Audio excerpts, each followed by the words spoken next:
victims of Americanism are waking up, and they're gaining a new political consciousness, becoming politically mature.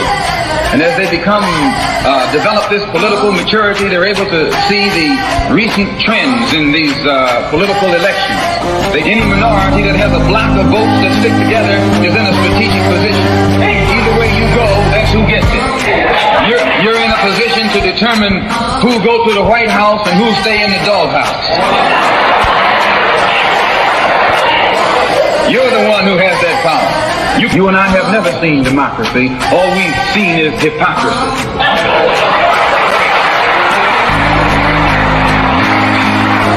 When we open our eyes today and look around America, we see America not through the eyes of someone who has enjoyed the fruits of Americanism.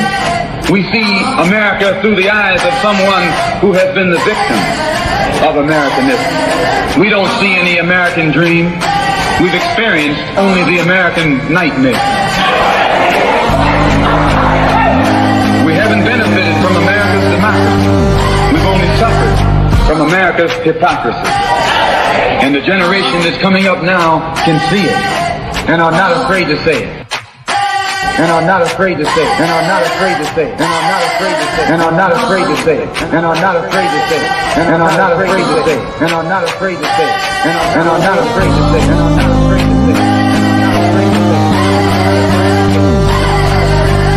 And are not afraid to say it. And I want to welcome my brother who's back in the green room, who's doing great work in Mount Vernon.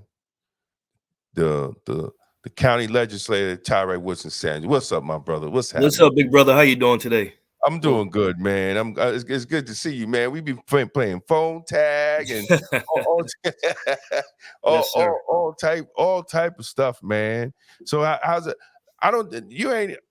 Nobody's running against you, right? But I still wanted you to come on, yes, sir. and update people in Mount Vernon, update people throughout Westchester, the great work you've been doing up at the county legislators, man. Sure, yeah. So as you mentioned, I'm lucky enough to not have had a primary opponent or a general opponent this year. So I've been trying to use my time wisely. Some of those phone tag moments, I'm out there door knocking for, my brother up in District 1, Colin Smith, or Terry Clemens, District 11, New Rochelle, or one of our newer members who has a formidable Republican challenger, Judah Holstein, who's running in the 10th, right? I'm trying to do my part as a colleague, as a member of leadership. I'm now the majority whip, so trying to make sure all of our members come back so we can maintain that super majority that we worked very hard to establish. Last point I'll make is, I'm kind of, sort of the new guy on the block, but, rest in peace, Reggie Lafayette.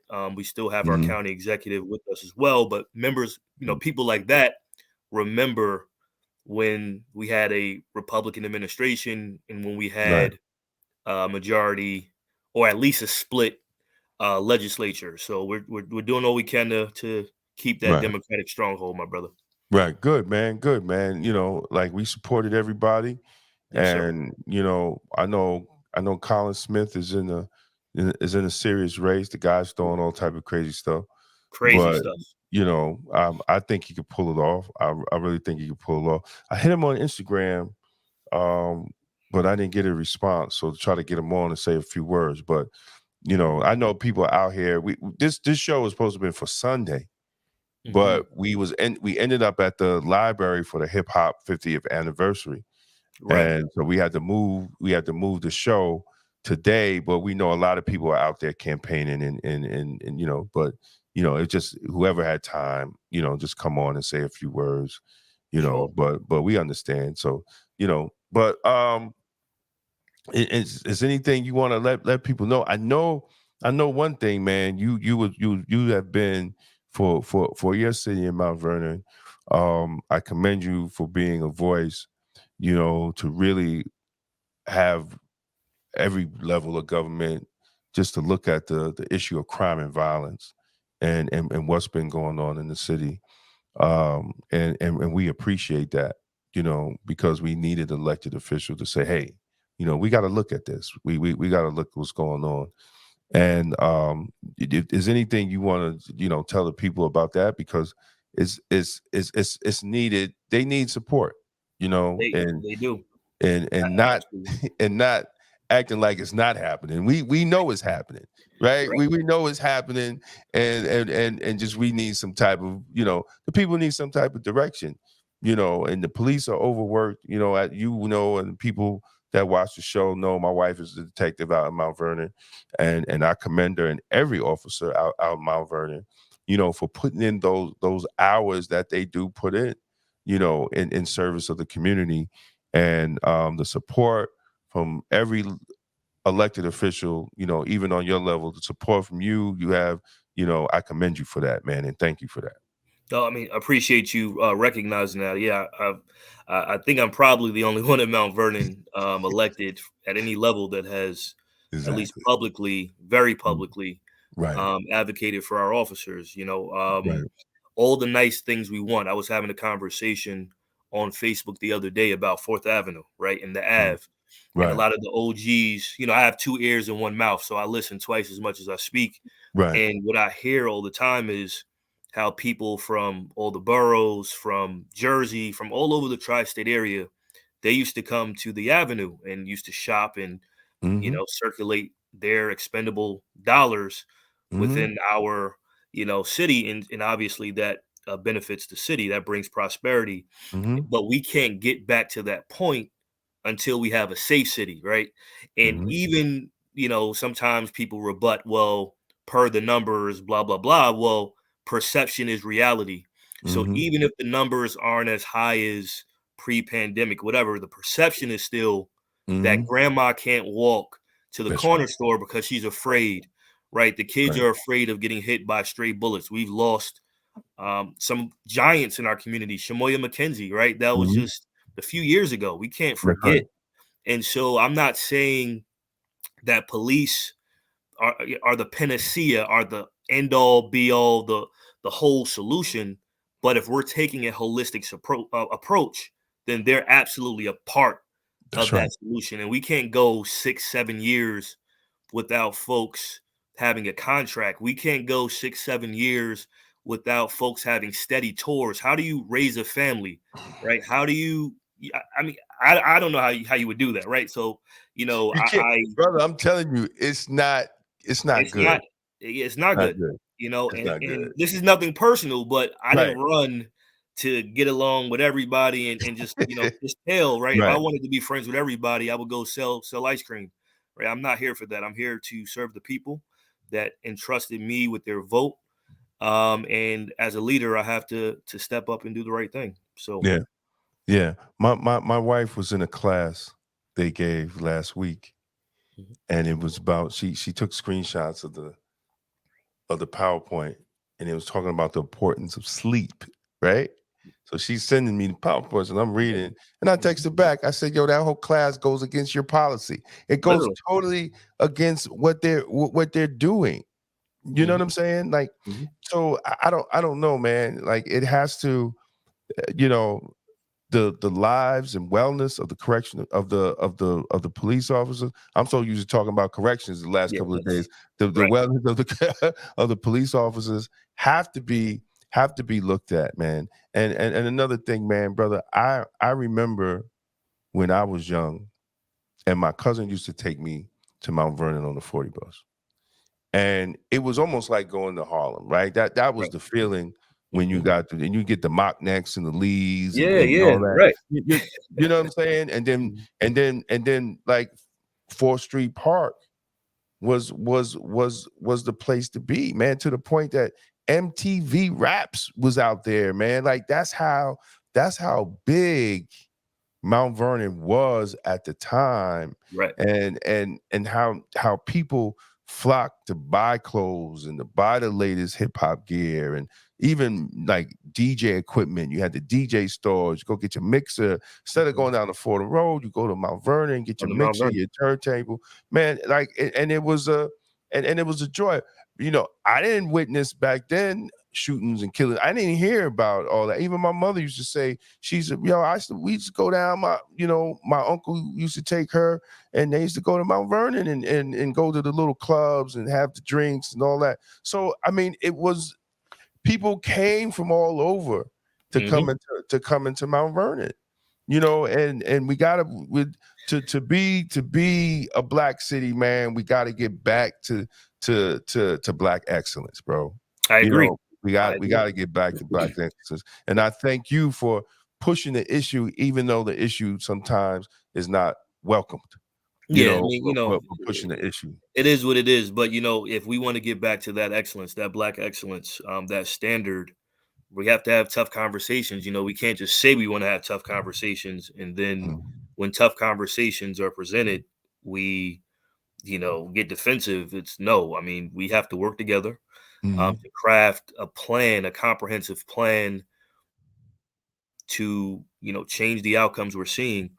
And I think we start with the low-hanging fruit, again, getting our folks a contract. We can't call them heroes during the pandemic and then zeros afterwards, right? We got to put our money where our mouths are. So, I'm going to continue to advocate for our boys in blue and also the ladies in blue, and be helpful how I can. And then also our corrections officers in the county, they're advocating for a contract, a better fair contract, and I 1000% stand with them in solidarity in receiving that contract as well. There's a lot.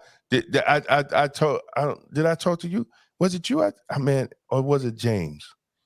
Well, the county exec's office responded, right? Yeah. So that article's coming out tomorrow, right? But I just hope everybody could actually get back to the table, so we could actually look. And they plan on rallying on the 13th in front of the county building. That's going to be very interesting. But everybody needs to sit down and talk. Look, that's why we're here, right? That's this experiment.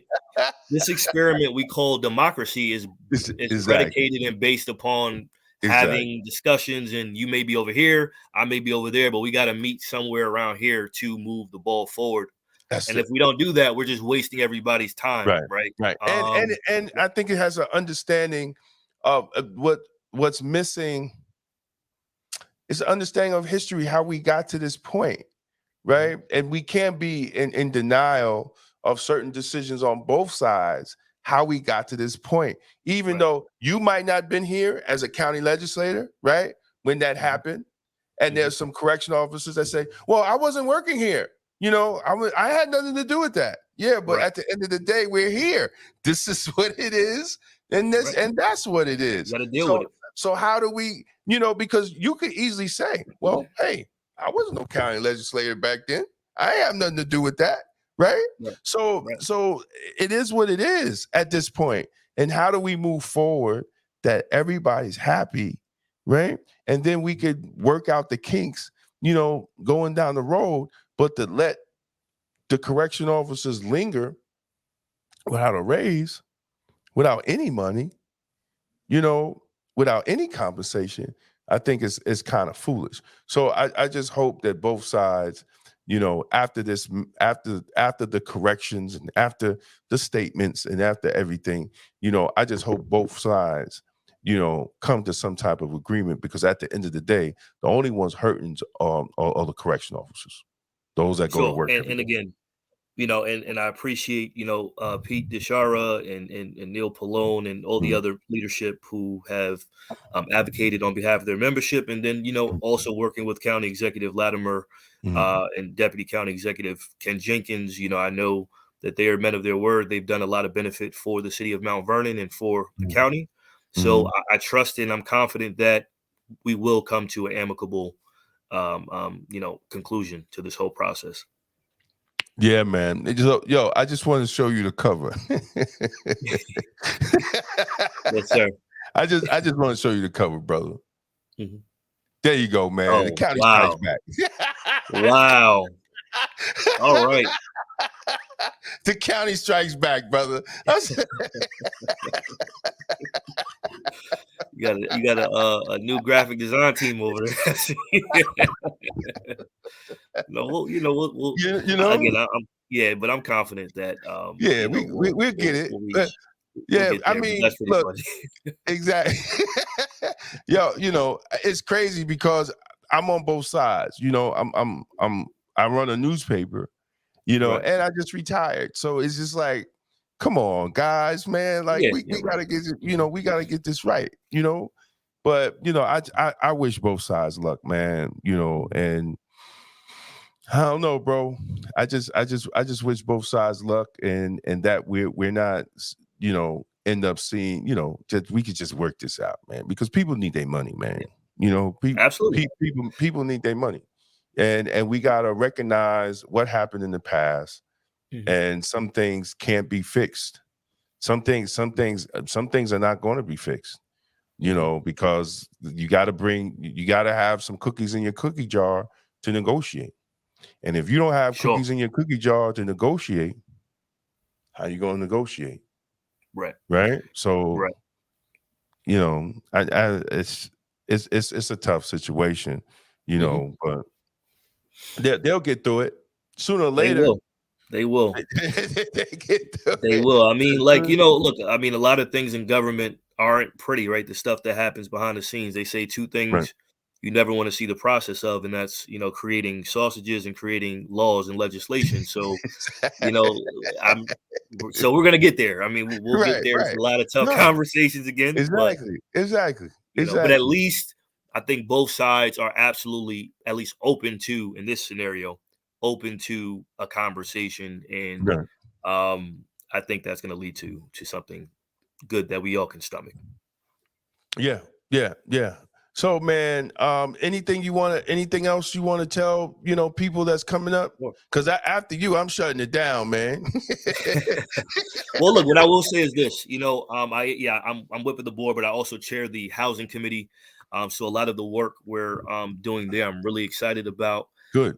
We had over 100 million for land acquisition and rehabilitation funds slated for affordable workforce, veterans, and senior housing. Obviously, we Mhm. have to pay attention to the AMI, the average Right, median income, and whatnot, right. because what some people consider affordable is not affordable to most people. And Hmm. I'm the youngest legislator in history from Mount Vernon. A lot of my friends my age, they can't afford to Right. live in Westchester County. And so they're moving to Atlanta, they're moving to Charlotte, they're Hmm. moving here, they're moving Hmm. there. So we have a real problem on our hands. And so the county board, we will continue to put up the funds, work with those in the activist lane as well as the private sector Hmm. to craft a plan to complement whatever Governor Hochul rolls out during the next legislative session on the state level. Let So me I'm a- really excited let about me that. ask you a question. They Yes, sir. used to have like programs like the officer next door program, where the municipality would work along with banks Hmm. to make sure that you know law enforcement officers remain in where they work at. And I'll be honest with you, even with me and my wife being a cop, Hmm. it was better for us to come up damn near an hour away. You know what I'm saying? Because to get a brand new house, you know, in Westchester would have ran us 600,000, probably even close Right. to 1 million, Right. and but to get a brand new built house an hour away in Orange County was 350,000. Right. So the difference was it. So I don't know if that's down the road, whatever Hochul rolls out, to look at it. How do you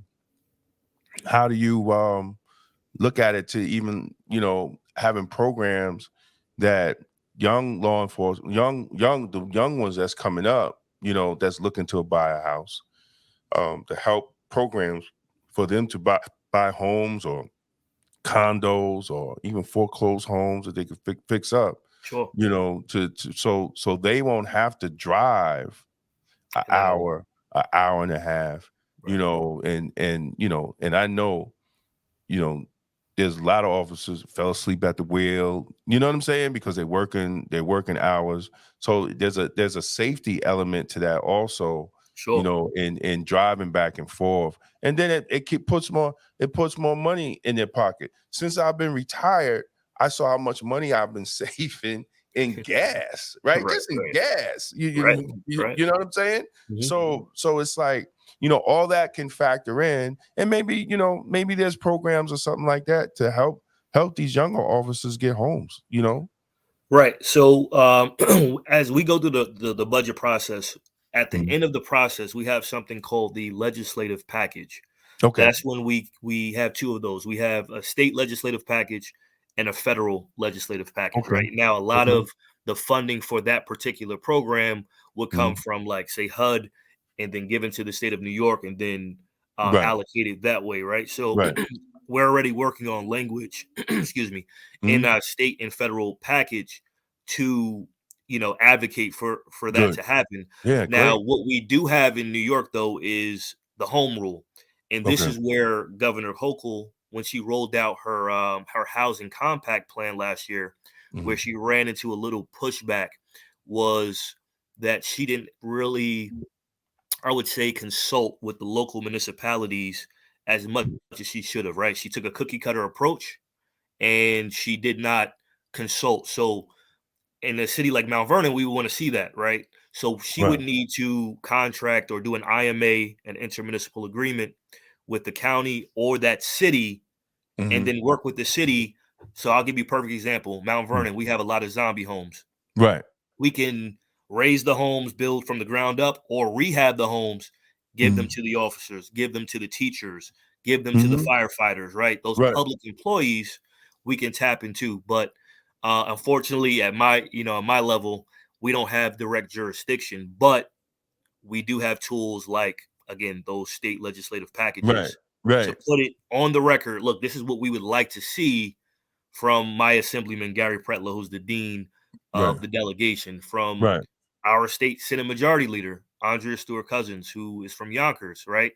We want to see some of these programs, because last thing I'll say about this, in the Black community, the number one business is homeownership. Exactly. It's homeownership. That's where the wealth Exactly. is. That's where the equity is, through Exactly. all of that, right? Exactly. So we have to encourage and incentivize home ownership far more than we're doing now. I mean, we have the Exactly. affordable apartment component, and we want to do all of that, but we want people to lease, to buy, and then pass that down. That's generational wealth. That's what Exactly. we want. And that's, you know, and imagine you could get 30 to 40% of the city workers to own homes in the house. So now your Right. money, you're turning your money. That's You group just economics, right? That's what it's we want. you know, You're and it's putting, like yep, I don't understand it, bro. I'm just like, yo, like this is it, right? You want to save the city? Rehab these houses, give them back to the. You know they got a paycheck. They coming to work, right? sure, sure, You sure. paying them. I mean, I'll just throw this out here. So there is the FHA 203K loan, right? This is a Mhm. loan through the federal government, through HUD, where someone can go and get a loan, right, to buy a home. They only got to put 3.5% down. And then the 203K portion of it is the loan. You're basically rolling in the construction and rehab costs with the loan itself. So you Wow. keep that interest rate Is 3.5%, right? So if Joe Biden and others, if they want to allocate more funding right, towards programs like that, then we can all work together and right, row in the same direction. Um, we just need our leaders at particular levels to be louder about the issues that people right. care about, instead of, fighting for, DC to be a state or whatever. People can't put food on their tables right now. Exactly. People, we gotta, and really, and the last thing I'll say, Democratic Party, and just America in general, I think people on the far fringes, the Right. far right, the far left, they're the ones with the microphones, when really most people are right I, here, I, depending on the issue. I was just saying that the You know, largest voters is the non-voters and the independent voters, it's the right? silent majority. Right. And it's like it's getting crazy. It's just crazy season. They want you to be either this or that. Yeah, Right? it's like you gotta pick, your team this, your team that, you polarize.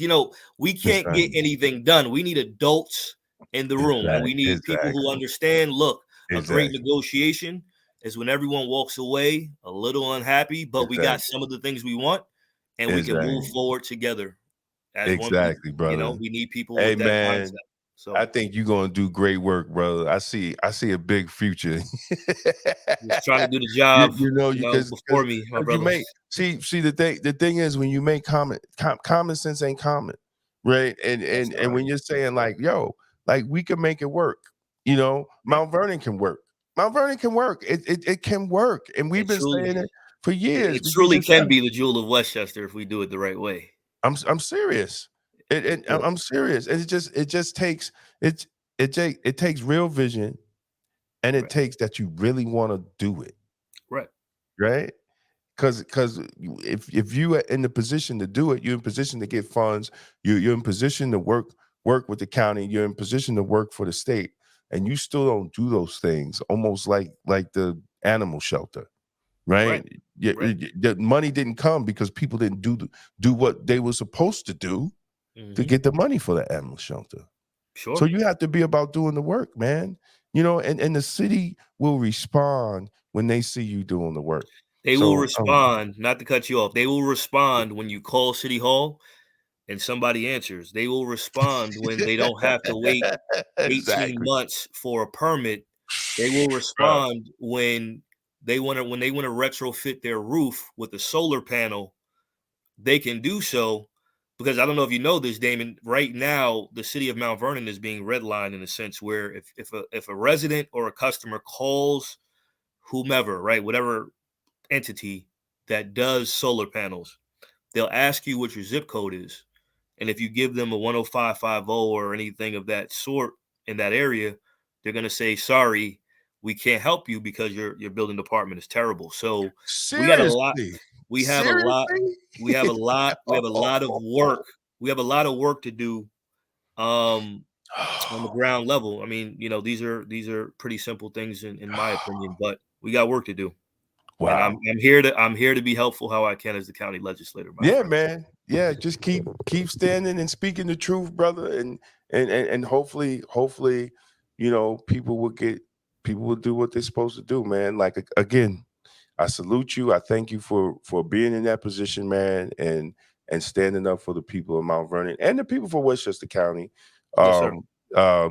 We got to talk offline because they're trying to do this menthol ban thing again on the federal level, and I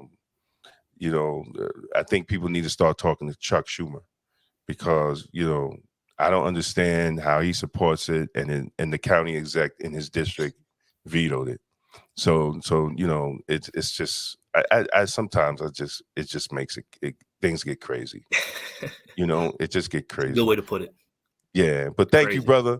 I wish you good luck, but ain't nobody running against you. I wish you good luck, but I wish you good luck in doing the work that you're doing. Representing the people of Mount Vernon and Westchester County, man. Thank you, man. Appreciate you. Thank you, my brother, and appreciate you as well, your voice and AJ and the whole team there. Appreciate you. Thank you, man. We'll talk soon. Black victims of Americanism are waking up, and they're gaining a new political consciousness, becoming politically mature. And as they develop this political maturity, they're able to see the recent trends in these political elections. Any minority that has a block of votes that stick together is in a strategic position. Either way you go, that's who gets it. You're in a position to determine who go to the White House and who stay in the doghouse. You're the one who has that power. You and I have never seen democracy. All we've seen is hypocrisy.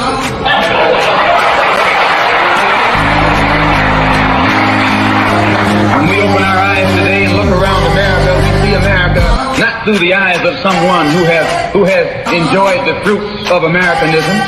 We see America through the eyes of someone who has been the victim of Americanism. We don't see any American dream. We've experienced only the American nightmare.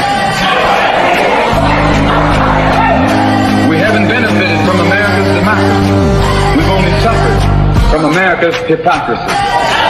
And the generation that's coming up now can see it and are not afraid to say it. And are not afraid to say it. And are not afraid to say it. And are not afraid to say it. And are not afraid to say it. And are not afraid to say it. And are not afraid to say it. And are not afraid to say it. And are not afraid to say it. And are not afraid to say it.